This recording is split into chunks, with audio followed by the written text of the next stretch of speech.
వాక్య భాగముగా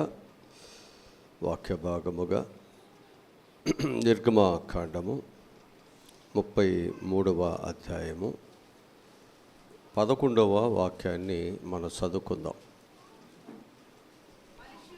మనుషుడు తన స్నేహితునితో మాట్లాడినట్లు యెహోవా మోషేతో దేవుడు ముఖాముఖిగా మాట్లాడుతూ ఉండెను. చాలు. యోహాను సువార్త 15వ అధ్యాయము 12, 13, 14. నేను వారి యొద్ద ఉండగా నీవు నాకు అనుగ్రహించిన వారిని నీ నామమందు కాపాడితివి. నేను వారిని భద్రపరిచితిని కనుక లేఖనము నెరవేరినట్లు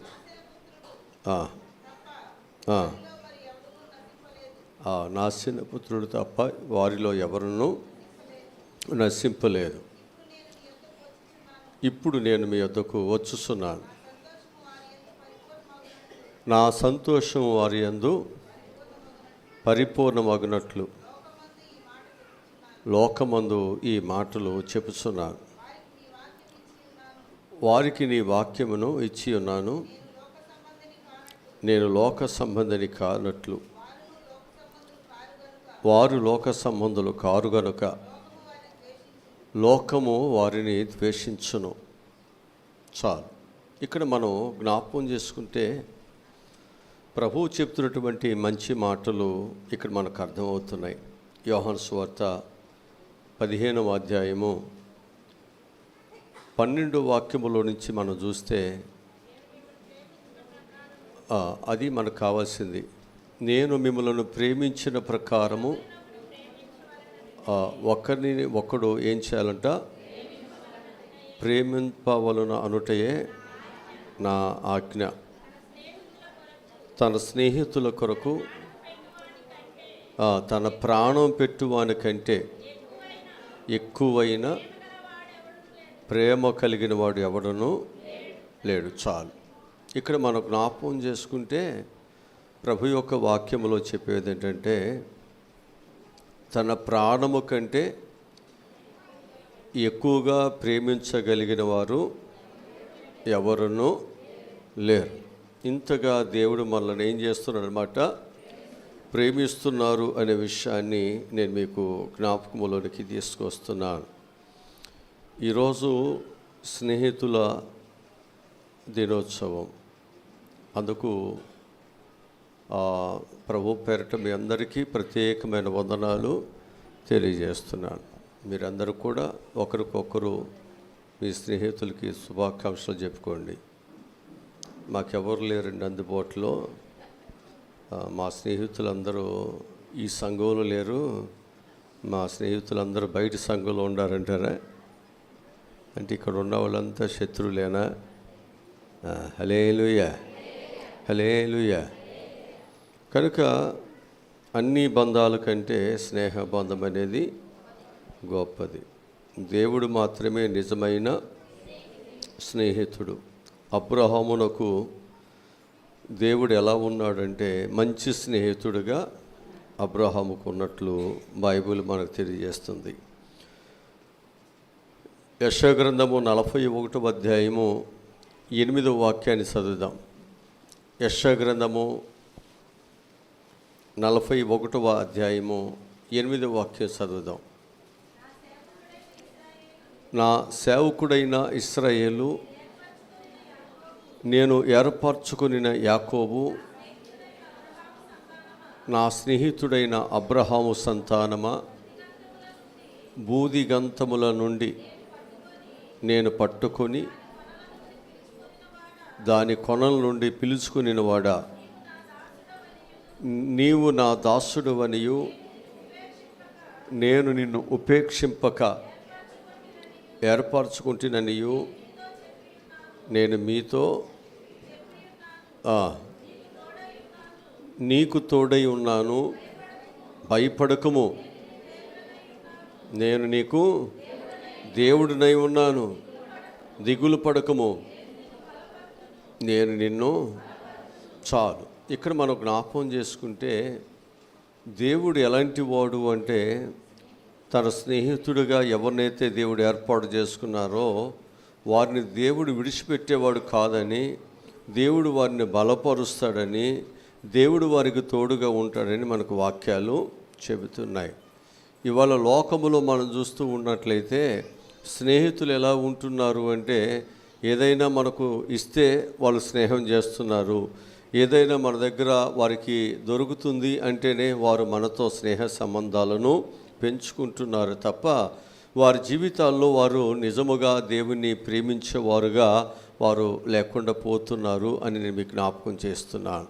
అయితే దేవుడు ఎలాంటి స్నేహితుడుగా ఉన్నాడు అనేది మనం చూసినట్లయితే, ఈ లోకములో మన యొక్క జీవితాలలో ఏమీ లేకపోయినా, ఒక దుర్భరమైనటువంటి పరిస్థితుల్లో మనం ఉంచబడినప్పటికీ కూడా మనం ప్రేమించిన ఒక మంచి స్నేహితుడుగా పరలోకాన్ని విడిచిపెట్టాడు, పరలోక సుఖాన్ని విడిచిపెట్టాడు, పరలోకమున్న మహిమను విడిచిపెట్టాడు, మన కొరకు ఈ లోకానికి వచ్చి మనలాగా ఆయన ఈ లోకములో జీవిస్తూ ఒక దుర్భరమైన పరిస్థితిలో ఉన్నటువంటి మానవుని రక్షించటానికి ఆయన కూడా ఒక దీన కుటుంబంలోనే ఆయన కూడా జన్మించాడు.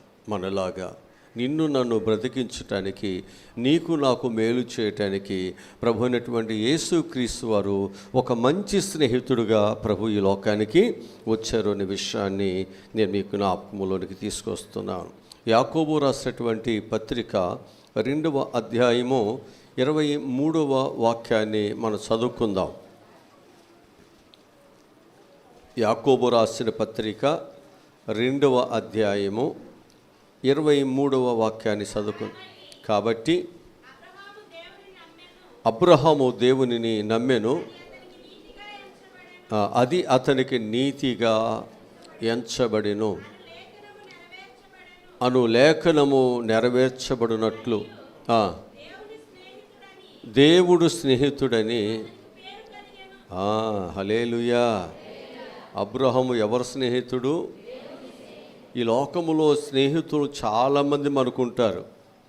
తల్లిదండ్రులు లేనివారు ఉండొచ్చు, అన్నదమ్ములు లేనివారు ఉండొచ్చు, అక్క చెల్లెళ్ళు లేనివారు ఉండొచ్చు, లేఖములో అనేక మంది లేనివారు ఉండొచ్చేమో, కానీ స్నేహితులు లేనివారు ఎవరునో, ఎవరికుండే స్నేహితులు ఉంటారా?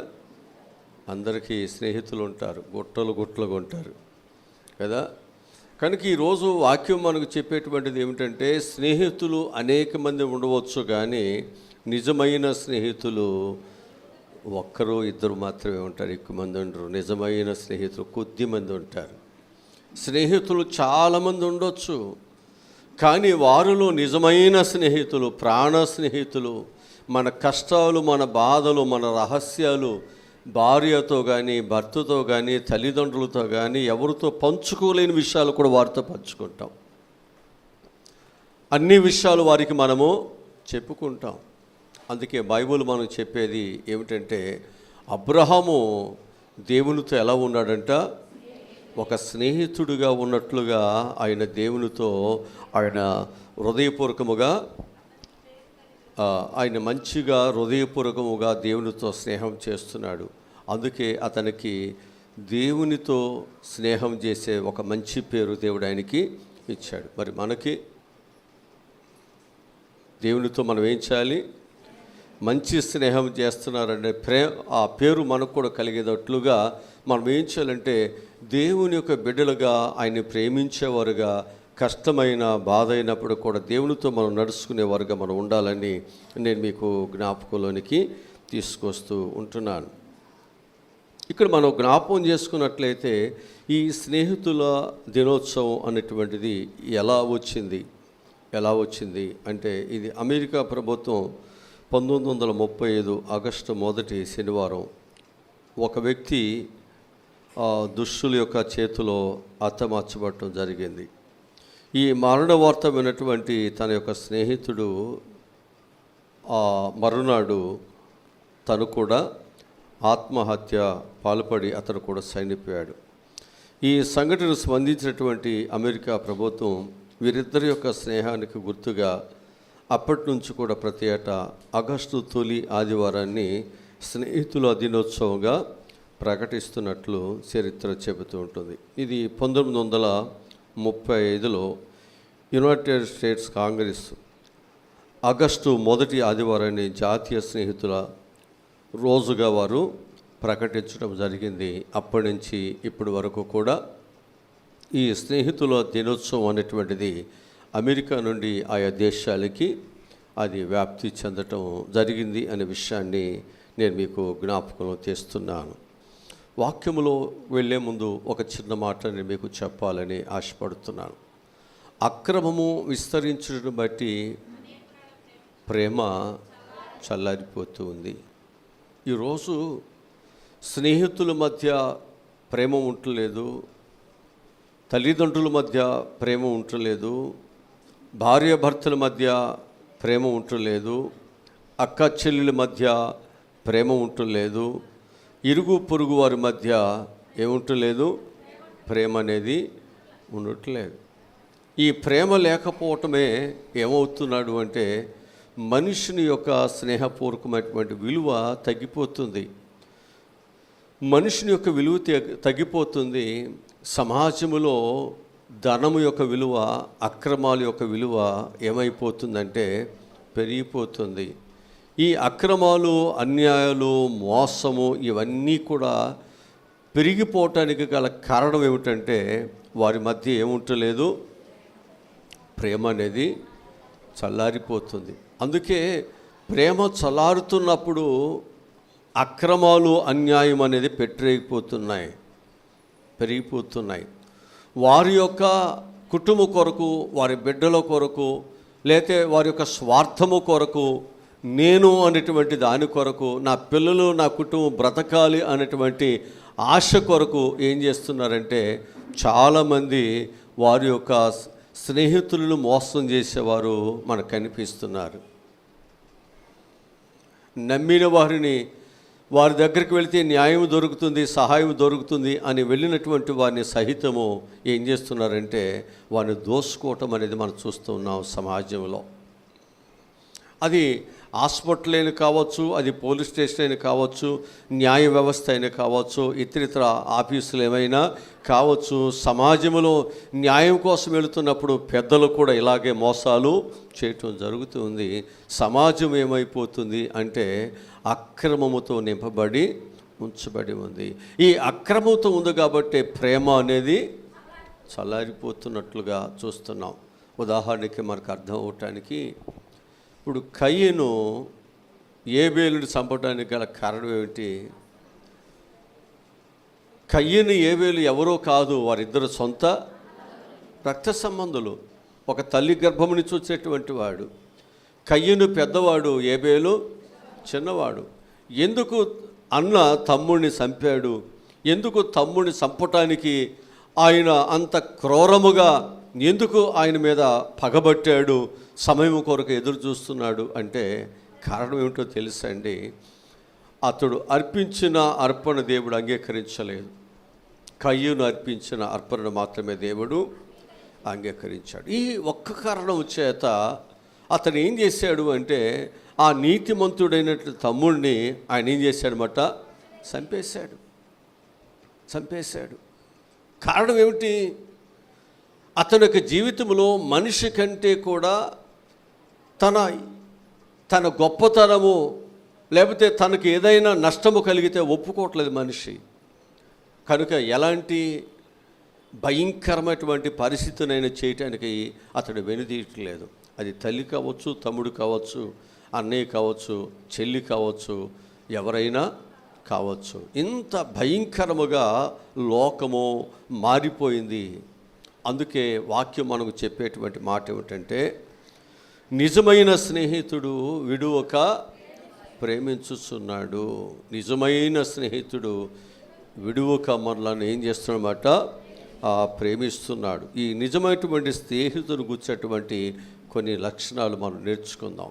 బైబిల్లో మనం చూస్తే యోనాతాను, దావీదు మంచి ప్రాణ స్నేహితులు. యోనాతాను దావీదు మంచి ప్రాణ స్నేహితులు. ఆ ప్రాణ స్నేహములో తండ్రి తన పట్ల చేసే ప్రతి కుట్రను ఎవరు చెప్పేవాడు? తన స్నేహితుడైన దావీదుకి అన్నీ చెప్పుకుంటూ ఉండేవాడు. అతను బ్రతికితే యోనాతానికి రాజ్యం ఉండదని తెలుసు. అందుకు తండ్రి ఏం చేస్తున్నాడంటే తన కుటుంబానికి, తన కుమారుడికి రాజ్యం ఉండాలి కనుక ఈ రాజ్యానికి ఆటంకముగా ఉన్నది ఎవరు, మా కుటుంబంతో పాటు ఎదిగేది ఎవరు అంటే ఈ దావీదు. కాబట్టి ఈ దావీదుని మనం ఏం చేయాలి? అడ్డుని తొలగించుకోవాలి అని చెప్పి పిల్లనిచ్చాడు. కానీ ఆ పిల్లనిచ్చిన మామే ఏం చేస్తున్నాడు? జ్ఞాపకం చేసుకోండి. అనేక పర్యాయములు తండ్రి యొక్క కుట్రలను దావీదుగా చెబుతూ ఉంటే తన తండ్రికి యోనాతాను మీద భయంకరమైన కోపం వచ్చేసింది. నేనేమో నీ కొరకు నేను ఇవన్నీ చేస్తుంటే నువ్వేంటి ఇలా, అసలు నువ్వు నాకు పుట్టేవా అన్నట్లుగా ఆయన మాట్లాడుతున్నాడు. జాగ్రత్త. స్నేహితుడు అనేటువంటి వాడు కులముతోనూ, గోత్రముతోనూ, డబ్బుతోనూ, లేకపోతే రకరకాలటువంటి వాటితో అతడు సంబంధాన్ని కలిగి ఉండడు. ఆ స్నేహము ఎలా ఉంటుంది అంటే వారి యొక్క ఆ యొక్క స్నేహ సంబంధమును బట్టి వారు ముడిపడిపోయి అది విడదీనటువంటి బంధముగా వారి యొక్క జీవితాలు ఉంచబడుతూ ఉంటాయి. వారిద్దరూ ఒకే మంచంలో ఉంటారు, ఒకే కంచంలో తింటారు, ఒకే డ్రెస్ వేసుకుంటారు, వారు ఒకే స్థలంలో ఉండటానికి వారు ఇష్టపడుతుంటారు. అలాంటి స్నేహితులు ఈ లోకములో చాలామంది ఉన్నారు. ఇందాక మనం చెప్పుకున్నటువంటి రీతిగా స్నేహితుడు సరిపోయాడు అనగానే మరొక రోజు, ఆ మరుసటి రోజున ఏం చేశాడు? ఆ స్నేహితుడు కూడా చనిపోయాడు. ఎందుకనంటే వారి ప్రాణముతో సహా వారు ముడిపడి ఉంటున్నారు. ఇలాంటి స్నేహము లోకములో మనం చూస్తే అక్కడక్కడ మనకు కనిపిస్తున్నారు. అందరూ కూడా కాదు అనే విషయాన్ని నేను మీకు జ్ఞాపకం చేస్తున్నాను. బైబిల్ గ్రంథములు అంటాడు, నేను నమ్మిన హితులే నన్ను ఏం చేశారంట? మోసం చేశారంట. తన మడిమిని ఎత్తి నన్ను తన్నారు. ఎవరి కొరకైతే దేవుడు ప్రేమించి వచ్చారో వారే ఆయనను గాయపరిచారు. వారే ఆయన సిలువకు అప్పగించారు. వారే ఆయనని మాకు వద్దు అని చెప్పి ఆయనను త్రోసేశారు. అయినా దేవుడు గాయములతో సహా వాళ్ళు త్రోసివేస్తున్నప్పటికీ కూడా దేవుడు ఏం చేస్తున్నాడంటే ఎవరినైతే ప్రేమింప వచ్చాడో, భక్తుడై ఉన్నాడో వారిని విడువక ఆయన ప్రేమిస్తూనే ఉన్నాడు. అదే నిజమైన ప్రేమ, నిజమైన స్నేహం. అందుకే వివాహం జరిగేటప్పుడు ప్రేమిస్తున్నావా? వ్యాధి యందును ఆరోగ్యమందును నీవు అతనిని ప్రేమిస్తున్నావా? కష్టాలు వచ్చినా, బాధలు వచ్చినా, శ్రమలు వచ్చినా, ఒకవేళ ఈరోజు ఉన్నటువంటి పరిస్థితి రేపొద్దున్నే లేకపోయినా నీవు ఆయనని ప్రేమిస్తున్నావా? ఎందుకు ఈ మాట చెప్తున్నావంటే పరిస్థితులు ఎప్పుడు ఒకేలాగుండవు. ఆ వివాహము రోజున ఉన్నట్లు అందసందాలు తర్వాత ఉండకపోవచ్చు, ఆ ప్రేమ రోగాలు తర్వాత ఉండకపోవచ్చు, ఆ రోజును చూపించేటువంటి ఆ ప్రేమ ఆప్యాయతలు తరువాత అత్తమామల దగ్గర లేకపోవచ్చు, లేకపోతే భర్త దగ్గర లేకపోవచ్చు, లేకపోతే ఆడబడుసుల దగ్గర లేకపోవచ్చు, లేకపోతే ఆ కుటుంబంలో దొరకకపోవచ్చు. కానీ నీవేం చేయకూడదు? ఆ కుటుంబాన్ని విడిచిపెట్టకూడదు. మరణం తప్ప ఏది మిమ్మలను వేరు చేయకూడదు. ప్రేమ అనేది చాలా విలువైనది, చాలా ఉన్నతమైనది. కనుక ఈరోజు మనం ఒక మంచి స్నేహితుని గురించి, ఆ మంచి స్నేహితుల యొక్క లక్షణాల గురించి మనము జ్ఞాపకంలోనికి తెచ్చుకుందాం. నిజమైన స్నేహితుడు మన మేలునే అని కోరుతాడు. నిజమైన స్నేహితుడు ఏం కోరుతాడు? మన మేలును కోరుతాడు. వాక్యములో నుండి సామెత గ్రంథము 27వ అధ్యాయము 6వ వాక్యాన్ని మనం చదువుకుందాం. మేలు కోరి గాయములను చేయును, పగవాడు ఏం చేస్తాడు? లెక్కలేనన్ని జాగ్రత్త. ఒక స్నేహితుడు ఏం కోరుతాడనమాట? మేలు కోరుతాడు. మేలు కోరేవాడు ఏం చేస్తాడు? అది మనకేమనిపిస్తుంది అంటే, ఈడేంటి నా మేలు కోరుతున్నాడు అనుకుంటే ఈడన్నీ నాకు అన్ని వ్యతిరేకంగా మాట్లాడతాడు, వ్యతిరేకంగా ఉంటాడు, అంత వ్యతిరేకంగానే నాకు సాక్ష్యాలు చెబుతాడు, వీడు నాకేం స్నేహితుడు, వీడు నాకు పగవాడు అనుకుంటా అని అనుకుంటాం. ఇప్పుడు డాక్టర్ గారు మనకున్నటువంటి వ్యాధిని లేకపోతే మనకున్న బాధని తొలగించాలంటే ఆయన ఏం చేయాలి? మనకు కూడా గాయాలు చేయాల్సిందిగా. గాయం చేస్తేనే ఏమవుతుంది? మనకు మేలు కలుగుతుంది. అందుకే ప్రభువు అంటాడు, మేలు చేయవాడు నేనే, ఆ మేలు అంటే నీకు గాయము చేయవాడు నేనే, దానిని మాన్పువాడును కూడా నేనే. మీకు అర్థం అవటానికి, యోబుకి ఆ గాయం ఎవరు పెట్టారు?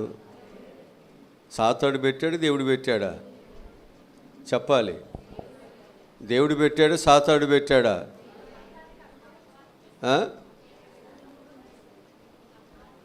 ఒక మాట చెప్పండి. దేవుడు పెట్టాడు, సాతాడు పెట్టాడంటే సాతాడు దేవుడు ఎవరో ఒకరు చెప్పండి. మీరు వాక్యాలు మీరు మొదలు పెడితే చెప్తారు, నాకు తెలుసు.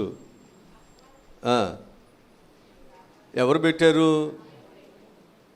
దేవుడే పెట్టాడు. అంతేనా? లేదండి నాకు డౌట్గా ఉంది, దేవుడు ఎందుకు పెడతాడండి? ఇప్పుడు దేవుడు యోబుకి ఆ గాయం అనేది పెట్టకపోతే, యోబు మంచివాడు అనేటువంటిది దేవుడికి ఒక్కడికే తెలిసేది, అపవాదికి తెలిసేది కాదు, స్నేహితులకి తెలిసేది కాదు, లోకంలో ఉన్న వారందరికీ తెలిసేది కాదు. ఎందుకు దేవుడు ఆ గాయం పెట్టాడంటే, నిన్ను ఏదో తక్కువ చేయటానికి, నిన్నేదో బాధ పెట్టడానికి, సమాజంలో నీ విలువను తగ్గించడానికి కాదు. నీవు రెండంతల దీవెనలను ఆశీర్వాదములు పొందుకుంటూ నీవు దేవుని బిడ్డవి, డబ్బులు చూసి కాదు, లోకమున్నటువంటి వెండి బంగారుడు చూసి కాదు, దేవుడిచ్చేటువంటి ఆశీర్వాదాలు చూసి కాదు ఆయన దేవుని ప్రేమించింది. ఇవేమీ లేకపోయినా ఆయన దేవుడిని ప్రేమిస్తాడు అనేది రుజువు చేయబడుతుంది అక్కడ. ఇప్పుడు లోకములో మనం చూస్తే ఎక్కువగా దేవుని ప్రేమించేవారు ఎవరు అంటే, అప్పులు తీరుస్తాడని కదా, ఉద్యోగాలు ఇస్తాడని, గర్భఫలం ఇస్తాడని, లేకపోతే ఈ లోకములో ఉన్నటువంటి త్రాగుబోతు భర్తను మారుస్తాడని, లేకపోతే బిడ్డలు చెడిపోయిన వారిని బాగు చేస్తాడని, లేకపోతే వ్యవసాయాలు బాగుండాలని, వ్యాపారాలు బాగుండాలని, అవి బాగుండాలని, ఇవి బాగుండాలని, ఇదే కదా ఎక్కువగా దేవుణ్ణి ప్రేమించేటువంటి వారి యొక్క జాబితాలు మనం చూసేటువంటిది. అయితే ఇక్కడ దేవుడు యొక్క ఉద్దేశం ఏమిటంటే, అది తప్పని చెప్పట్లేదు, కానీ దానికంటే కూడా నీ జీవితంలో నీవు దేవునిని ఎక్కువగా ప్రేమించువాడై ఉండాలి. ఆయన నీకు అన్ని విధాల దేవునికి సహాయమును చేయగలడని నీవు విశ్వసించాలి. నువ్వు ఏమీ లేనప్పుడు, నీవు అనేకమైనటువంటి ధ్యానస్థితిలో ఉన్నప్పుడు, నా దేవుడు నాకు సమృద్ధిని ఇస్తాడు, నన్ను పోషిస్తాడు, నా దేవుడు నాకు సహాయమును దయచేస్తాడు అనేటువంటి ఒక గొప్ప విశ్వాసత కలిగిన దేవుని ప్రేమించే బిడ్డలుగా మనందరము కూడా ఉండాలి. అందుకే యోబుని ఎవరి చేతికి అప్పగించాడు అంటే, దుష్టుని చేతికి అప్పగించాడు. ఇప్పుడు యోబు ఏం చేశాడు? దేవుని విడిచిపెట్టాడా? దేవుని సన్నిధిని విడిచిపెట్టాడా? దేవునితో ఉన్న సంబంధాన్ని తెంచేసుకున్నాడా? తెంచేసుకోలేదు. ఇప్పుడు ఈ దేవుడు యోబుని దుష్టుని చేతికి అప్పగించి అనేకమైన గాయములు ఆయనకు తగిలి, కానీ నిజమైన స్నేహితుడు ఏం చేస్తాడు చెప్తున్నాడు? గాయములు చేస్తాడు. అది నిజము కాని స్నేహితుడు ఎలా ఉంటాడు? లెక్కలేనన్ని. ఇప్పుడు మీకు అది అర్థం అవటానికి ముద్దులు పెట్టడం అనేది చెప్తాను మీకు. కొంతమంది ఇష్టం లేకపోయిన గబాలు వచ్చి కౌగులు ఇచ్చుకుంటారు, అనుకుంటారు వీళ్ళు ఎంత ప్రేమిస్తున్నారు అనుకుంటారు, ఉట్టిదే. ఇలాంటి కొంతమంది జాబితా ఉంటారు, అందరు నమ్మవాకండి. ఇప్పుడు యేసు ప్రభు వారు గెత్సేమనే వనములు ఉంటే యోధ వెళ్ళి ఏం చేశాడు? ఆయన గబాలెళ్ళి వాటేసుకుని ముద్దు పెట్టుకున్నాడు. ఏం ముద్దది? మంచి ముద్దేనా? ప్రేమ కలిగి ముద్దేనా? జాగ్రత్త. ఇట్లాంటి మోసపూరితమైన దానిలో పడిపోయి ఇదే నిజమైన ప్రేమ అనుకుంటే నువ్వు నష్టపోతావు, నువ్వు ఇబ్బంది పడుతూ ఉంటావు. అందుకేనంట నిన్నేమో ప్రేమించేవాడు నీకు గాయములు చేస్తున్నాడంట, నిన్నేమో పాడు చేసేవాడు ఏం చేస్తాడు? లెక్కలేనని ముద్దులు పెడతాడంట. అందుకే చాలామందికి అత్తగారంటే పక్కింటామా నేర్పామంట, చూసామా అవంటే ఎంత ఇష్టమో. అత్తగారికి మాత్రం కూర వేయదు, ఆ పక్కంటాకు మాత్రం అసలు ఆ మాట అంటే ఎంత ఏదవాక్కో. మళ్ళీ ఆమె ఇంట్లో నుంచి ఒక చిన్న చెంచా ఇవ్వదు. అత్తగారి ఇల్లంతా వాడుకునేది, ఆమె అన్ని సామాన్లన్నీ వాడుకునేది ఏమే, కానీ ఎవరి మాట ఏమకి గౌరవం. జాగ్రత్త. మీకు అర్థం అవుతాయని చెప్తాను. తప్పిపోయినటువంటి కుమారుడికి తండ్రి మాట కంటే ఎవరి మాట ఆయనకి ఇష్టంగా ఉంది? తండ్రి ఏమో అతని యొక్క భవిష్యత్తును చూసి తన యొక్క భవిష్యత్తును ఎరిగి అతడు ఈ స్నేహితులతో వెళితే ఈ పరిస్థితులు ఇలా వస్తాయని నా కుమారుడు ఇలా ఉండటానికి ఆయన ఇష్టపడక ఏం చేస్తున్నాడు? తన కుమారుడిని తండ్రి ఏం చేస్తున్నాడు? ఎప్పటికప్పుడే గద్దిస్తున్నాడు. టైంకి రావట్లేదేంట్రా, ఈ స్నేహాలు ఏంటి, ఈ వ్యవహారాలు ఏంటి, ఈ పరిస్థితి ఏంటి, ఇలా ఉండకూడదు, నువ్వు ఇలా ఉండాలి చదువుకునేవాడివి అంటే కుమారుడికి ఎలా ఉంటుంది? తండ్రి అంటే కోపం వస్తుంది, తండ్రి అడుగుతున్న ప్రతి మాట కోపం వస్తుంది.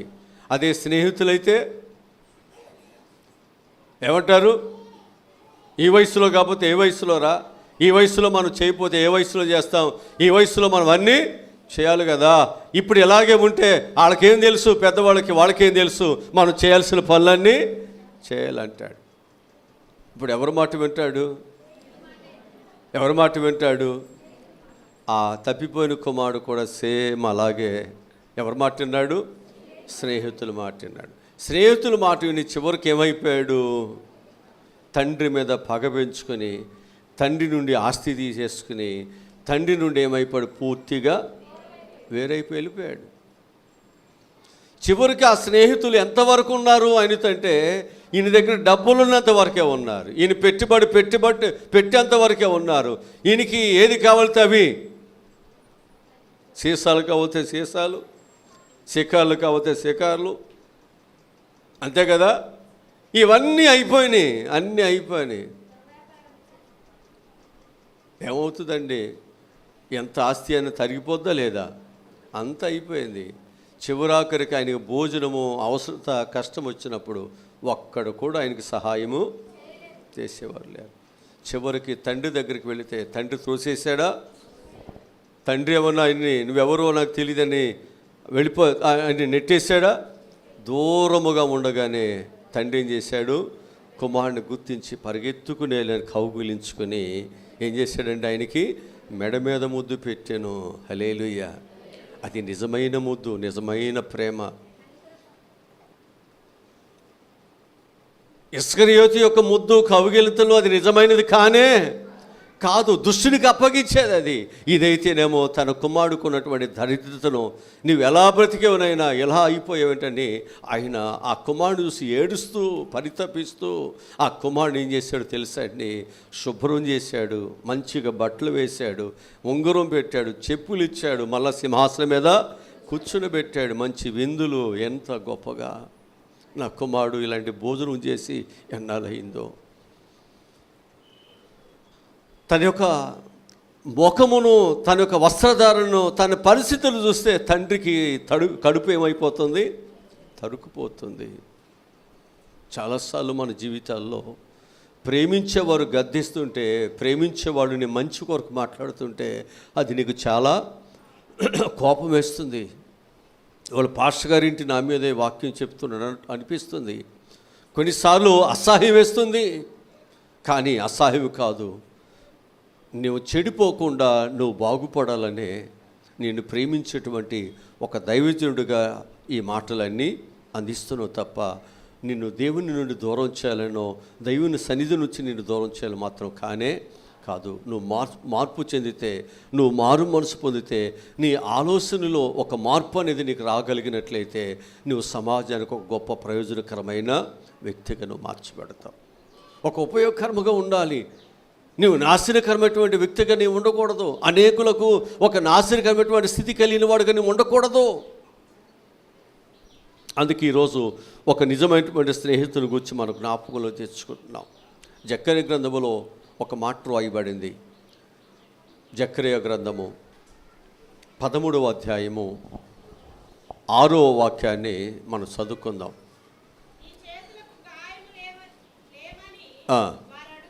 వారు అడుగగా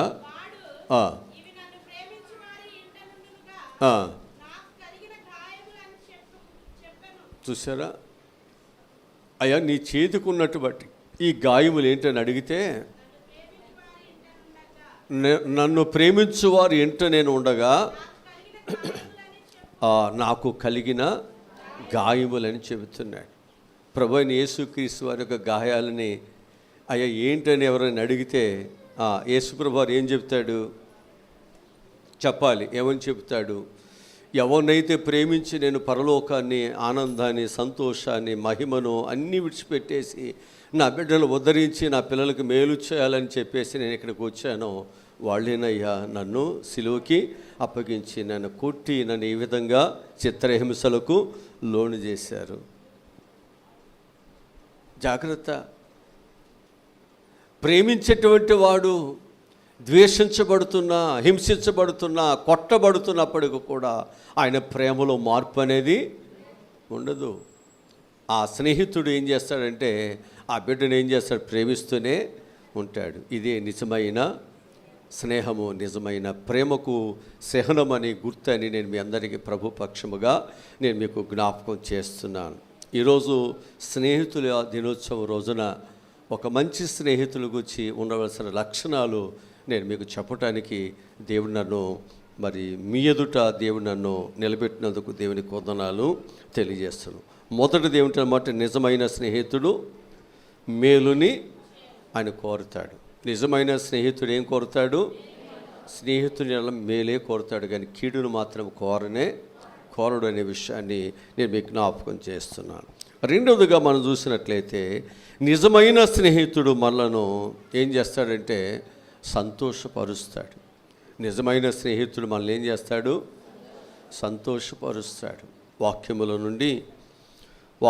నుండి యోహాను సువార్త 3వ అధ్యాయము 29వ వాక్యాన్ని చదువుకుందాం. యోహాను సువార్త 3వ అధ్యాయము 29వ వాక్యము.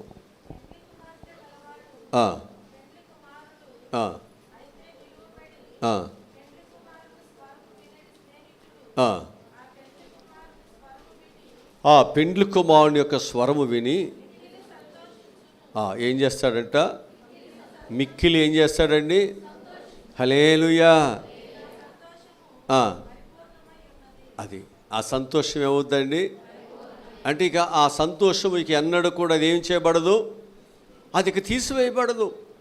ఒకరోజు సంఘము అనేటువంటి వధువుని పెండ్లి చేసుకోవటానికి దేవుడు ఏం చేస్తాడు? మధ్యాకాశంలో మనలను కలుసుకోబోతున్నాడు. మనందరము కూడా అక్కడ ఆ పెండ్లి కుమారుని యొక్క స్వరం విన్నప్పుడు మనకేమనిపిస్తుంది? మన సంతోషము పరిపూర్ణం అయిపోతుంది. దీని కొరకే కదా, ఈ సమయం కొరకే కదా ఇన్ని సంవత్సరాలు నేను భక్తి చేసింది, ఎన్ని సంవత్సరాలు నేను సిద్ధపడింది, ఇన్ని సంవత్సరాలు ప్రభువు బిడ్డలుగా నేను సాగిపోయింది దీని కొరకే కదా.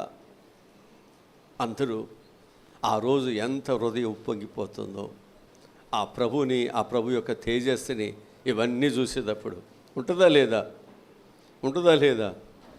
అసలు ఆ పెళ్లి రోజు కొరకు పెళ్లి కుమారుడు పెళ్లి కుమార్తె ఎంతగా ప్రిపేర్ అవుతారు.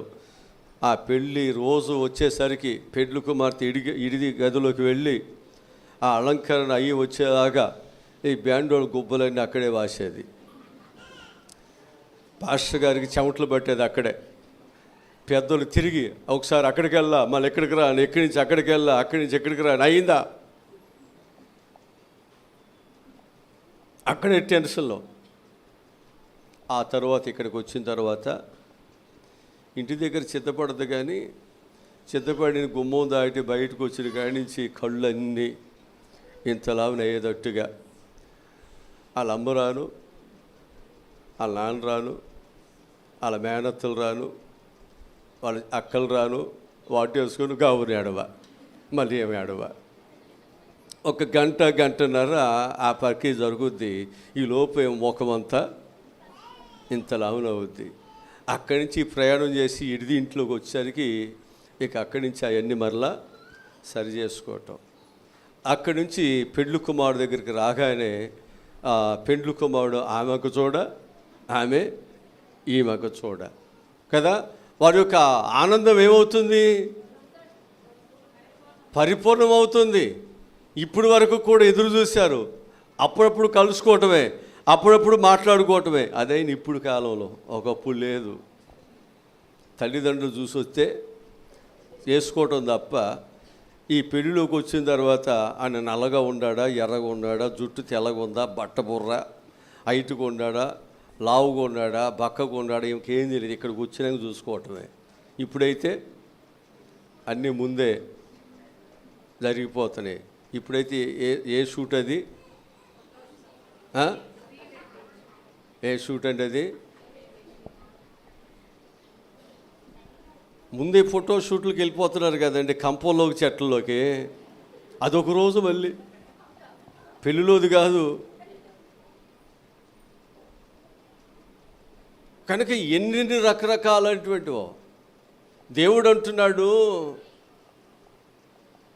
సంఘము అనేటువంటి దానికి చిత్తపడుతున్నటువంటి బిడ్డలకి వారి యొక్క ఆనందము పరిపూర్ణమైనటువంటి రోజు నేను వారికి ఇవ్వబోతున్నాను. ఆ రోజు నీ చూపు నా చూపు ఒక చోట కలబోతుంది. నేను ఊహించలేదే దేవుడు నన్ను ఇలాగూ కలుపుతాడని. నిజమైన స్నేహితుడు నీ సంతోషాన్ని రెట్టింపు చేస్తాడు. నిజమైన స్నేహితుడు నిన్ను ఆనందింపజేసేటట్లుగా చేస్తాడు తప్ప నిన్ను ఎప్పుడు కూడా గాయపరిచేవాడు, నిన్ను ఎప్పుడు కూడా దుఃఖానికి ఒకవేళ లోను చేసేవాడు కాదు అనే విషయాన్ని నేను మీకు జ్ఞాపకం చేస్తున్నాను. ఆయనే నిజమైన స్నేహితుడు, మన ప్రభు అయిన యేసుక్రీస్తు వారు అని చెప్పి నేను మీకు జ్ఞాపకం చేస్తూ ఉంటున్నా. మూడోదిగా మనం చూసినట్లయితే నిజమైన స్నేహితుడు మనతో ముఖాముఖిగా మాట్లాడతాడు. మనసులో ఒకటి పైకి ఒకటి ఆయన పెట్టుకోడు. నిజమైన స్నేహితుడు ఏం చేస్తాడు? ఉన్నది ఉన్నట్లుగానే మాట్లాడతాడు. ఎప్పుడైనా మీరు గమనించండి, గబగబా మాట్లాడేస్తారు చూసావా? వాళ్ళలో ఏముండదు, కపటం ఉండదు. మాట్లాడుకోకుండా ఉంటారే, నవ్వుతూ ఉంటారే, వాళ్ళతోనే ప్రమాదం. వాళ్ళ కడుపులో ఉన్నది, వారి బాధ ఏదో అప్పటికప్పుడే నీ మొక్కను పగలగొట్టినట్టు చెప్పేస్తాడు. అసలు పగలగొట్టుకొని ఉంటారు చూసావా? వీళ్ళతోనే ప్రమాదం. అలాంటి వాళ్ళు మంచివాళ్ళు అనుకుంటారు, కానీ అలాంటి వాళ్ళు చాలా ప్రమాదకరమైన వాళ్ళు. ఎందుకంటే మొరుగే కుక్కనైనా అది కరుస్తుందని జాగ్రత్త పడవచ్చు. మరొక కుక్క ఉంటుంది, అది గబాల్ని వెనకమాల వచ్చి పిక్క పట్టుకుంటుంది. అమ్మో ఇలాంటి దాన్ని అనుకోలేదే, ఇలాంటి వాడు అనుకోలేదే, పట్టుకున్నాక తెలుస్తుంది. అందుకే ప్రమాదకరమైనటువంటి పరిస్థితులు ఉన్నాయి స్నేహాల్లో. మనుషుల యొక్క పరిస్థితులు చూసి మనం వాళ్ళని నమ్మటానికి వీలు లేదు. మన ప్రభువు చాలా ప్రేమ కలిగిన వాడు. తాను ప్రేమిస్తున్నటువంటి బిడ్డల కొరకు ఆయన ప్రాణం పెట్టడానికి బద్ధుడై ఉన్నాడు తప్ప ఆయన గాయపరుస్తున్నా, ఇబ్బంది పెడుతున్నప్పటికీ కూడా దేవుడు వీరేం చేస్తున్నారు వీరికి తెలీదు, వీరిని క్షమించునైనా అని ప్రార్థిస్తున్నాడే తప్ప వారికి విరోధముగా ఆయన యుద్ధం చేసిన వాడు మాత్రం కాదు. పేతురు కత్తి తీసుకుని యేసుప్రభుని పట్టుకున్నటువంటి ఆ సైనికుని చెవిని ఏం చేస్తాడు? నరికినప్పుడు ఏమంటాడు? కత్తి పట్టుకున్నవాడు కత్తితోనే చనిపోతాడు అని చెప్పి నీ కత్తిని వరలో పెట్టమని ఆ చెవిని మరలా తిరిగి ఏం చేస్తాడు? అతికిచ్చి బాగు చేస్తాడు. ప్రేమించే మనసు. సంఘము కూడా ఎలా ఉండాలి? ప్రేమించాలి. ఆ ప్రేమించేవాడు ఎలా ఉంటాడు అంటే గాయములు చేయడు. ఆ ప్రేమించేవాడు ఎలా ఉంటాడు అంటే అతనికి ఇబ్బందికరమైనటువంటి గోతులను తవ్వడు. అతడు ప్రేమించేటప్పుడు అతనికి కష్టమైన గాయమైన మంచిని మాత్రమే చెబుతాడు. మాకెందుకులేండి, చెబితే వాళ్ళు ఏమనుకుంటారు, మా మధ్య ఉన్న బంధం ఎక్కడ తెగిపోద్దో, వాడి పిల్లోడు అలా ఉండాడు నేను చూసుకొని చెప్పకుండా అలాగే ఉంటే తర్వాత అయిపోయిన తర్వాత ఎప్పుడో మాకు తెలుసు నీకు ఇప్పుడు తెలుసా, అప్పుడు చెబితే ఒకవేళ నువ్వేమనుకుంటావు అని చెప్పేసి నీకు చెప్పలేదు. తర్వాత అప్పుడు మళ్ళీ అంత అయిపోయిన తర్వాత వచ్చి ఈ ఏమంటారు ఈ సావు కబురు చల్లగా చెబుతూ ఉంటావు చాలామంది. జాగ్రత్త. మూడవది, నిజమైన స్నేహితుడు తనతో ముఖాముఖిగా మాట్లాడతాడు. ఉన్నది ఉన్నట్లే మాట్లాడతాడు. నువ్వేమన్ననుకో, ఉన్నది ఉన్నట్లే మాట్లాడతాడు. అవునంటే అవునంటాడు, కాదంటే కాదంటాడు. వెళ్తానులే పద అని చెప్పేసి ఎగ్గొట్టడు. సహాయం చేస్తానని చెప్పేసి నా వల్ల కాదని అనడు. ఉన్నది ఉన్నట్లుగా ఏం చేస్తాడు, చెప్పేస్తాడు. అదే స్నేహితుని యొక్క ఉన్నతమైనటువంటి ఆలోచనలను మీకు జ్ఞాపకం చేస్తున్నాను. నిర్గమాకాండము 33వ అధ్యాయము 11వ వచనం చదువుదాం. నిర్గమాకాండము 33వ అధ్యాయము 11వ వచనం చదువుదాం. ఒక మనుషుడు ఒక స్నేహితుడితో మాట్లాడినట్లు యెహోవా మోషేతో ముఖాముఖిగా మాట్లాడుతూ ఉండేను. చాలు. ఇక్కడ దేవుడు ఎవరితో మాట్లాడుతున్నాడు? ముఖాముఖిగా. ఒక మనుషుడు ఎలా మాట్లాడుతున్నాడు అలాగ మోషేతో దేవుడు. అబ్బా, ఎంత ధన్యత అండి! దేవుడు మాట్లాడితే ఎంత ఆనందము! దేవుడు మాట్లాడితే మన యొక్క జీవితంలో మన సంతోషం ఎంత పరిపూర్ణతలోకి వెళ్ళిపోతుందో. ఆ ఆనందము, సంతోషము, అన్ని కష్టాలు బాధలు వచ్చినప్పటికీ కూడా ఆయన ప్రభు కొరకు నిలబడటానికి గల కారణం ఏమిటంటే ఆయన దేవునితో తనకున్నటువంటి స్నేహ సంబంధమే. అన్ని కష్టాలు భరించాడు. వాళ్ళు విసిగిస్తున్నా, బాధ పెడుతున్నా, రకరకాలుగా ఇబ్బంది పడుతున్నప్పటికి కూడా ఇశ్రాయేలుని అంత భరించాడు అంటే మోషే ఎవరిని బట్టి? తన స్నేహితుడైన దేవుని బట్టి మాత్రమే. మోషే భరించి ఇశ్రాయేలు అందరిని కూడా దేవుని పిల్లలుగా ఆయన ఇచ్చిన వాగ్దాన దేశంలోనికి నడిపేస్తున్నాడు. నీవు నేను కూడా ఆయన్ని ముఖాముఖిగా మనం చూడగలిగితే, ఆయన స్వరమును మనం వినగలిగినట్లయితే, ఆయనతో సంబంధము అనేది మనకు ఒకవేళ పెంచుకోగలిగినట్లయితే, మనం దేవుని విడిచిపెట్టి క్షణము కూడా మనము వేరుగా ఉండలేము. ఒకప్పుడు దేవునికి వేరుగా ఉన్నటువంటి పౌలు, సవులుగా ఉన్నటువంటి ఆ సవులు, దేవుడు ఎప్పుడైతే తనతో మాట్లాడాడు దమస్క మార్గంలో, అక్కడి నుండి సిలువకు శత్రువు కాదు కానీ సిలువకు మిత్రుడు అయిపోయాడు. సిలువ సువార్తను తన భుజం మీద వేసుకుని ఆయన ఏం చేశాడు? సిలువ సువార్త లోకానికి ప్రకటించాడు. ఏదైతే మీకు జీవితంలో అది అసహ్యం అనిపిస్తుందో అదే నిజమైన బలము, అదే నిజమైన శక్తి, అదే నిజమైన మార్గము, అదే మీకు నిజమైనటువంటి శక్తిని ఇస్తుంది అని చెప్పేసి పౌలు ఏం చేశాడంటే సిలువ సువార్తను లోకానికి ప్రకటించాడు. నీకు విలువ తెలిసినప్పుడే ఆయన సాక్షిగా ఉంటావు. కొండను విడిచిపెడతావు, సమస్యలు విడిచిపెడతావు, లాభకరమైన వాటిని విడిచిపెడతావు, శరీర స్నేహాలు సంబంధాలను విడిచిపెడతావు. విలువ తెలిస్తేనే. దావీదు దుష్టుల ఆలోచన, పాపుల మార్గంలో అపహాసకులు కుట్టే స్థలాలు అన్నీ విడిచిపెట్టలేదా?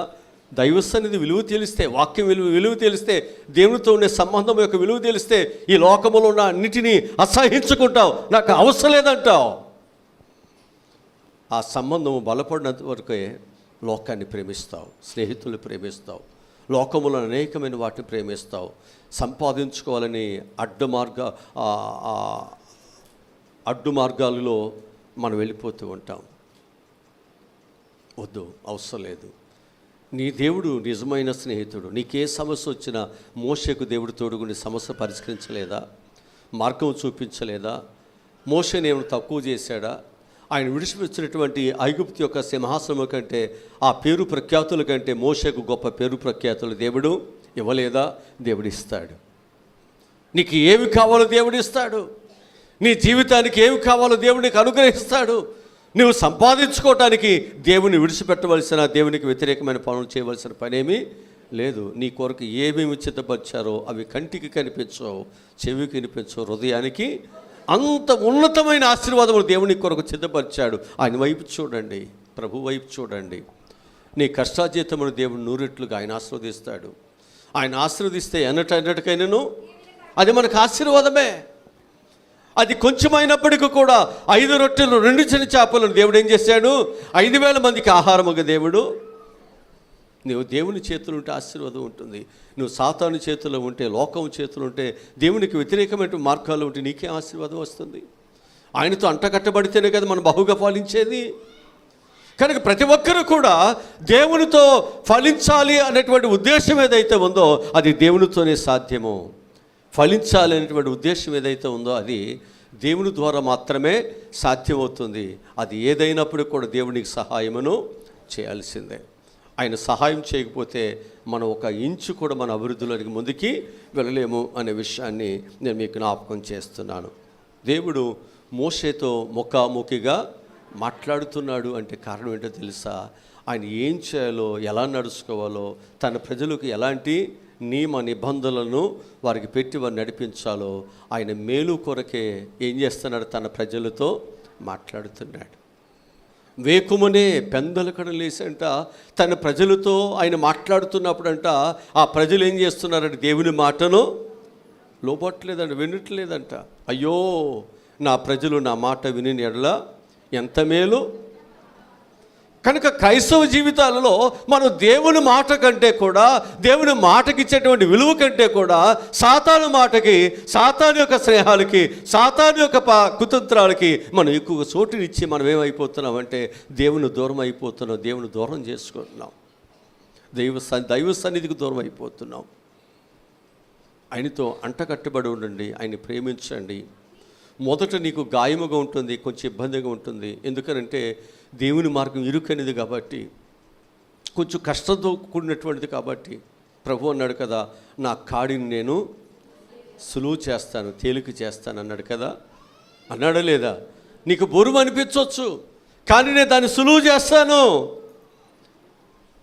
దానిని ఎత్తుకుని అసలు కింద దింపకుండా దాన్ని జీవితకాలం అంతా నువ్వు మోయగలిగినటువంటి ఆ శక్తిని నేను నీకు ఇస్తాను.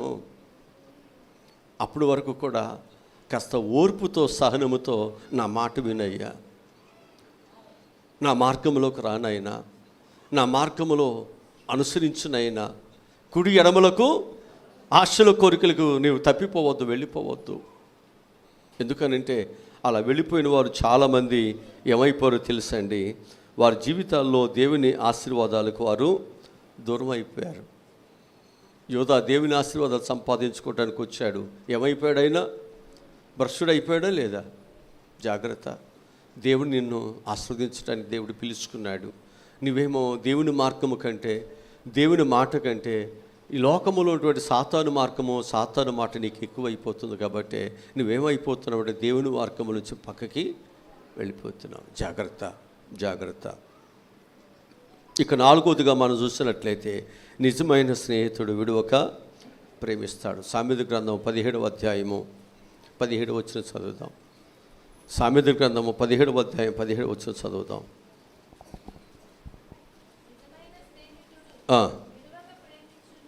నిజమైన స్నేహితుడు ఏం చేస్తాడు? విడువక ప్రేమించును.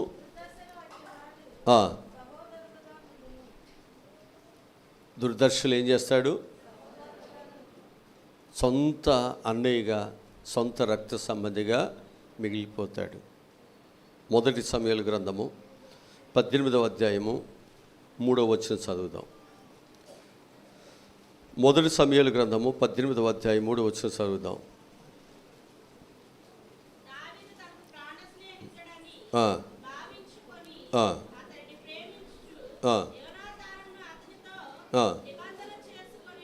చూసారా?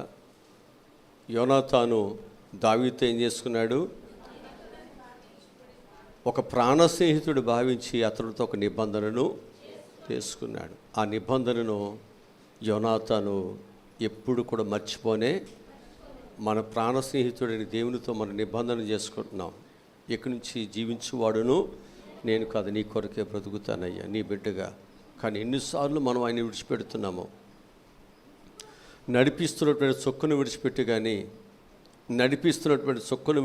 కానీ ఏ రోజు రాజు దగ్గరికి జ్ఞానులు వెళ్ళినట్లుగా ఎన్నోసార్లు నేను పోషిస్తున్న, నడిపిస్తున్న, నేను కాపాడుతున్న దేవుని విడిచిపెట్టేస్తున్నావు. ఎక్కడికి వెళ్ళిపోతున్నావు? సాతాన్ దగ్గరికి, లోకంలోకి వెళ్ళిపోతున్నావు.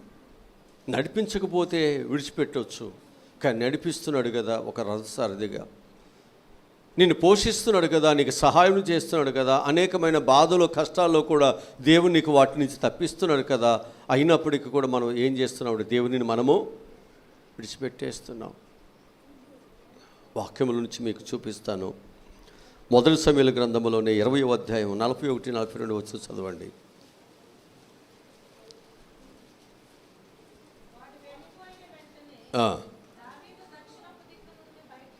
బయటకు వచ్చి చేసి తరువాత ఏడ్చుచూ ఉండేది. హల్లెలూయా.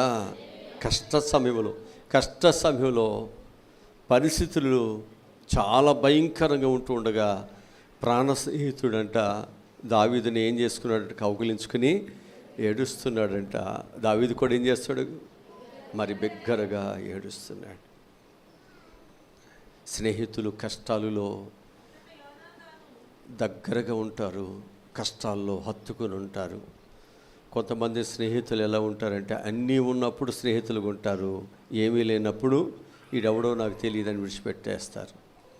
యోనాతాను, దావీదు యొక్క స్నేహము కష్టములో కూడా వారు అలాగే వారు స్నేహితులుగానే మిగిలిపోయారు, శత్రువులు మాత్రం లేరండి.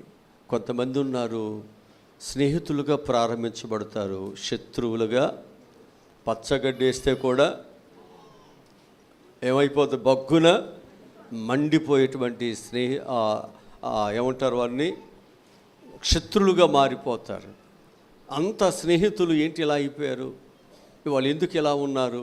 వాడు నీడపడటానికి కూడా, వాడు మాట వినటానికి కూడా, వారి పేరు ఎత్తడానికి కూడా ఇష్టపడట్లేదు. ఎందుకు ఇలా మారిపోయారు? కారణం ఏంటంటే ఏదో జరిగింది, మోసం. నమ్మిన హితుడే ఏం చేస్తున్నాడు? నన్ను మోసం చేస్తున్నాడు. నమ్మిన వాడు మోసం చేసినప్పుడే తట్టుకోలేరు.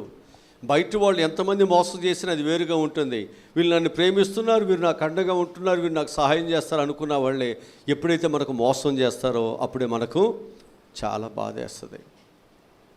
బయట వాళ్ళు మోసం చేస్తే వేరు, ఇంట్లో భార్య, పిల్లలు, తల్లిదండ్రులు, అన్నదమ్ములు వీళ్ళు మోసం చేస్తే మరీ తట్టుకోలేం. బైబిల్ చెప్తున్న మాట ఏమిటంటే నిజమైన స్నేహితుడు ఏం చేస్తాడంటే విడువక ప్రేమిస్తాడు. అందుకే యోనాతాను దావీదుని ఏం చేశాడు? విడువక ప్రేమించాడు. అన్ని సమయాల్లో యోనాతాను ఏం చేశాడు? దావీదుని ప్రేమించాడు. కారణం ఏమిటి అంటే ఆ రోజు దావీదు గారిని నిలబడకపోతే అసలు ఈ సింహాసనం ఎక్కడిది? మా నాన్నకి ఎక్కడిది? నాకెక్కడుండేది? ఆ రోజు గొలియాతుని చంపింది ఎవరు? ప్రాణత్యాగం చేసింది ఎవరు? అదే కదా, ముందుకు వెళ్ళింది ఆయనే కదా. కనుక ఇప్పుడు ఈ సింహాసనానికి నిజంగా ఎవరు అన్నమాట? దావీదు అర్హుడు, నేను కాదు. మా నాన్న నా మీద ఉన్న ప్రేమతో ఇలాగ నిజమైనటువంటి స్నేహితుడు చంపుతున్నాడు కాబట్టి ఇలా జరగటానికి వీల్లేదు. నాకు సింహాసనం లేకపోయినా పర్వాలేదు, ఆయన ఉంటే ప్రజలకు మంచిది, దేశానికి మంచిది. స్వార్థం ఆలోచించలేదు. అక్కడ నీతిని, యథార్థతను, మంచిని ఆలోచించాడు. ఆ మంచిని బ్రతికించడానికి ఆయన కొన్ని త్యాగాలు చేయాల్సి వస్తుంది.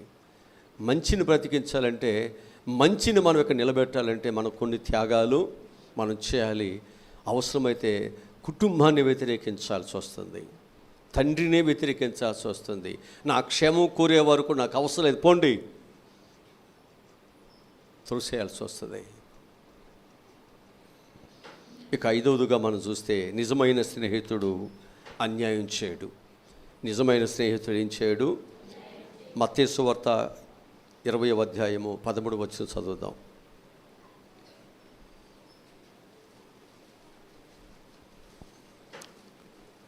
నిజమైన స్నేహితుడు అన్యాయం చేయడు. మత్తయి సువార్త 20వ అధ్యాయం 13వ వచనం.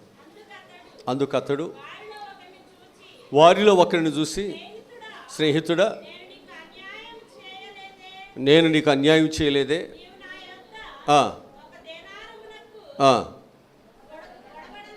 ఆ, ఆ, చాలు చాలు. ఇక్కడ ఒక ఉపమానం ప్రభు చెప్పాడు. ఉదయం వచ్చినోడికి, మధ్యాహ్నం వచ్చిన, సాయంత్రం వచ్చిన వాళ్ళకి. ఆ ఉపమానంలో చివరికి వచ్చిన వాడు ఏమంటున్నాడు? నీవు నాకు అన్యాయము చేశాను అన్నాడు. ప్రభు ఏమంటున్నాడంటే, నీకెవరికి అన్యాయము చేయలేదయ్యా, మీతో నేను ఏమైతే మాట్లాడుకున్నానో అది నేను మీకు ఇచ్చేసాను. ఈ చివరి వానికి నేను ఇచ్చానంటే అది మా ఇష్టం, మేము మాట్లాడుకున్నాం, ఇంత నేను మీకు ఇస్తానని నన్ను ఇచ్చేసాను, అంతే. అంతే కదా. ఇప్పుడు డాక్టర్ చదివిన ఆయనకుండే జీతం ఆయనకుంటుంది, ఇంజనీర్కి ఉండే జీతం, స్కూల్ టీచర్కి ఉండే జీతం, అలాగే రోజు పనికి వెళ్ళేవాడు జీతం. ఈ రోజు పనికి వెళ్ళేవాడు ఆ డాక్టర్ జీతం నాకు కావాలంటే కుదురుద్దా? అన్యాయం అంటే కుదురుద్దా? కుదరదు. అన్యాయం ఎలా అవుద్ది? నీ చదువును బట్టి కదా నీకు అవన్నీ నీకు ఇవ్వబడుతున్నాయి. అందుకు ఇక్కడ అన్యాయం జరిగింది అని ప్రభువుని అడుగుతుంటే, ప్రభు ఎవరికి అన్యాయము చేయడు. ప్రతి జీవికి, చిన్న జీవి మొదలుకొని పెద్దవారి వరకు కూడా దేవుడు తన గుప్పిళ్ళు విప్పి దేవుడు వారిని పోషించేవాడు తప్ప ఎవ్వరికి హాని చేసేవాడు కాదు. అందరి క్షేమాన్ని కోరేవాడే మన ప్రభు. ఆయన నిజమైన స్నేహితుడు. అతనులో ఏముండదనమాట, అన్యాయం అనేది లేదు అనే విషయాన్ని జ్ఞాపకం చేస్తున్నాను. నిజమైన స్నేహితుడు దాపరికం లేకుండా మాట్లాడతాడు. నిజమైన స్నేహితుడు ఏముండదు, అసలు స్నేహితుడు అంటేనే దాపరికం ఉండకూడదు. ఇంక ఇద్దరు దాపరికాలు ఉన్నట్లయితే ఇంక వాళ్ళతో స్నేహితులేంటి? అంతేనా? స్నేహితులు అంటేనే ఏముండకూడదు, దాపరికం ఉండకూడదు. వీళ్ళిద్దరు దాపరికం లేకుండా చెప్పుకుంటారు. ఒకరోజు వచ్చిన తర్వాత ఆమెని ఏమి ఉతికేసుకుంటుంది. అమ్మో, ఇన్ని సంగతులు ఉన్నాయా వీళ్ళ మధ్య కదా. కొంతమంది స్నేహితులు పోట్లాడుకునేటప్పుడు చూడాలి ఎన్ని సంగతులు వస్తాయో బయటికి. ఇప్పుడు పోట్లాట రోడ్డు మీద ఉంటుందా, ఫోనుల్లో ఉంటుంది. ఒకప్పుడు రోడ్డు మీద పోట్లాడుకోవట్లేదు. ఇప్పుడు ఎక్కడ పోట్లాడుకుంటున్నారు? అందుకని ఎవరో తెలియట్లే. ఒకప్పుడు రోడ్డు మీదకి వచ్చి పోట్లాడుకునేవాళ్ళు స్నేహితులు. ఇదేంటో వీళ్ళిద్దరు ఎట్లా పోట్లాడుకున్నారు అందరికీ తెలిసేది. ఇప్పుడు ఎట్లా పోట్లాడుకోవట్లా, ఫోనుల్లో ఫోన్ చేసి. అర్థమవుతుందా? ఇక్కడ వాక్యంలో చెప్పేది ఏంటంటే, నిజమైనటువంటి స్నేహితుడి దగ్గర ఏముండదు, ఆ దాపరికం అనేది ఏమీ ఉండదు. ఇక యోహాను సువార్త 15వ అధ్యాయం 5వ వచనం చదువుదాం. త్వరగా చదవండి.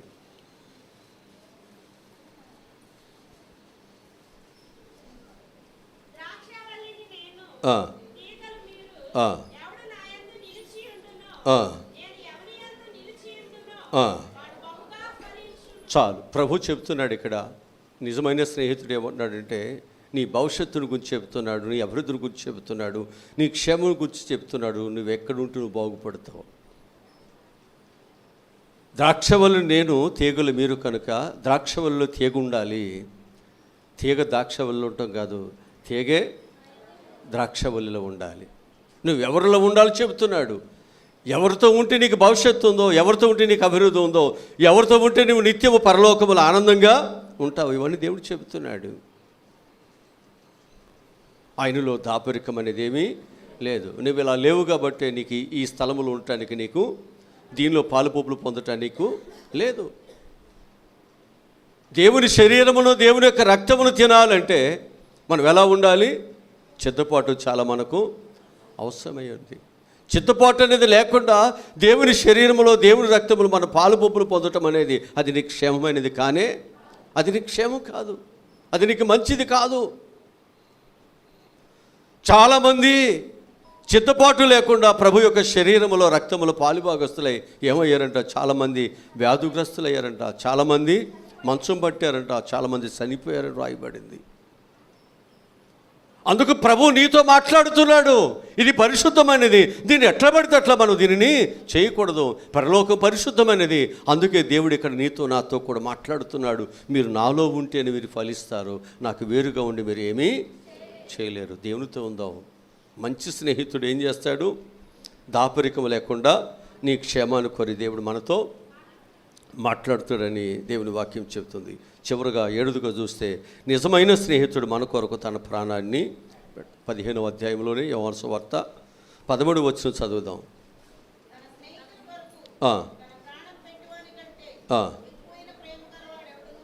అది తన స్నేహితుడి కంటే తన ప్రాణం పెట్టువాని కంటే ఎక్కువైన ప్రేమికుడు స్నేహితుడు ఎవరునూ లేదు. అది భార్య కావచ్చు, బిడ్డలు కావచ్చు.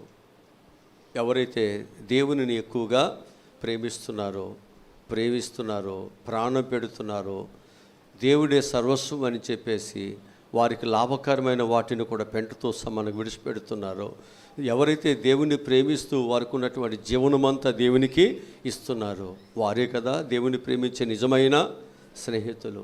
వారి భూములను, వారి వ్యాపారములను, వారు కలిగిన ఇంటిని విడిచిపెట్టేసి దేవుని కొరకు వచ్చి అష్ట కష్టాలు పడుతూ దేవుని యొక్క సేవను చేస్తున్నారో వారే కదా నిజమైన స్నేహితులు. మనం ఈ లోకంలో ఉద్యోగాలు చేసుకున్నాం, అన్నీ సంపాదించుకున్నాం, అన్ని విధాలు ఉంటున్నాం. సేవకుడు అన్నిటినీ విడిచిపెట్టి దేవుని పనికి వస్తున్నారు. ఈ సేవకునికి ఈ వారం ఎంత వస్తుంది, ఈ నెలకి ఎంత వస్తుంది అనేటువంటిది ఏమీ లేదు. వస్తే రావచ్చు. కరోనా కాలం వస్తే అసలు చర్చిలే ఉన్నప్పుడు ఇంకా సేవకునికి ఎక్కడి నుంచి ఆదాయం వస్తుంది? అంతేనా? కరోనా వస్తే అసలు చర్చిలు లేనప్పుడు ఇంకా చర్చిలు సేవకునికి నెల జీతం ఎవరిస్తారు? ఏ ప్రభుత్వం ఇస్తుంది? ఎవరిస్తారు? అంతేనా? కనుక నిజమైనటువంటి స్నేహితుడు ఎలా ఉంటాడు అంటే, తన ప్రాణం పోతున్నప్పటికీ కూడా ఏం చేస్తాడు? తన కడుపు కొరకు కాదు, తన బ్రతుకు తెరువు కొరకు కాదు, దేవుని కొరకే తన సేవను కొనసాగిస్తాడు. ఇదే నిజమైన స్నేహం, ఇదే నిజమైన భక్తి. ఇలా ఎవరైతే దేవుని కొరకు మన ప్రభు అయిన యేసుక్రీస్తు వారు నిజమైన స్నేహితుడు కాబట్టి ఏం చేశాడు? మనం విడవకుండా మన ప్రాణాన్ని, ఆయన ప్రాణాన్ని పెట్టాడు మన కొరకు, మనం రక్షించటానికి, ఒక పాపిని ఒక నీతిమంతులుగా చేయటానికి. అంతే. ఈరోజు నీవు నేను కూడా దేవుని బిడ్డగా మారటానికే దేవుడు మమ్మలను ఏర్పాటు చేసుకుని అనేక విషయాలు దేవుడు మనతో మాట్లాడుతున్నాడు. వినండి. వారం వల్ల మీ పనులు మీరు చేసుకోండి, మీ కష్టాజీతం, మీ సంపాదన మీరు తెచ్చుకోండి. దేవుని సన్నిధికి వచ్చిన తర్వాత దేవుని మాట మీరు వినండి. మీరు ఏమేస్తున్నారు అది అవసరం లేదు, కానీ దేవుని మాట వినండి చాలు. అప్పుడు దేవుడు మీకు ఏమి కావాలో, మీ మనసులో ఏదైతే ఇస్తున్నాడో, మీరు ఏం చేయాలనుకుంటున్నారో ఆ నిశ్చయించిన దాన్ని దేవుడు మీ ద్వారా దేవుడి కార్యాన్ని దేవుడు ఖచ్చితంగా చేస్తాడు. దేవుడి మాటలు మన ఎన్నికల్లో దేవుడు దీవించునుగాక. మన జీవితం, మన ప్రయాణం నిజమైనటువంటి స్నేహితుడు ప్రభు అయిన యేసుక్రీస్తుని మనం కొనసాగుదాం. ఆయనతో మనం ముడిపడి ఉందాం. అట్టి భాగ్యము దేవుడు మనందరికి దయచేయునుగాక. కళ్ళు ముచ్చండి. మా ప్రభు రక్షుడా, ఈరోజు చెప్పినటువంటి వాక్యం బట్టి వందనాలు ప్రభా. ఈ స్నేహితుల దినోత్సవం రోజున మరి నిజమైనటువంటి స్నేహితుడైన మా ప్రభు అయిన యేసుక్రీస్తు వారి గురించి, అనేకమైనటువంటి స్నేహితుల గురించి ఆయన మాట్లాడుకోవటానికి నువ్వు ఇచ్చిన అవకాశం బట్టి చాలా మీకు వందనాలు తెలియజేస్తున్నాను. ప్రతి ఒక్కరు ప్రభా కష్టాలు, బాధలోనైనా దేవునితో ఉన్న సంబంధాన్ని తెంచేసుకోక, దేవునితో ఉన్నటువంటి బంధానికి నాయన దూరం కాక, కష్టాలైన బాధలైన దేవునితో వారు ముడిపడి నిలబడ్డ సహాయములను దయచేయమని యేసు నామములో ఈ మనవులి ప్రార్థనలు అడిగి పొందుకుని ఉన్నాము తండ్రి. ఆమేన్.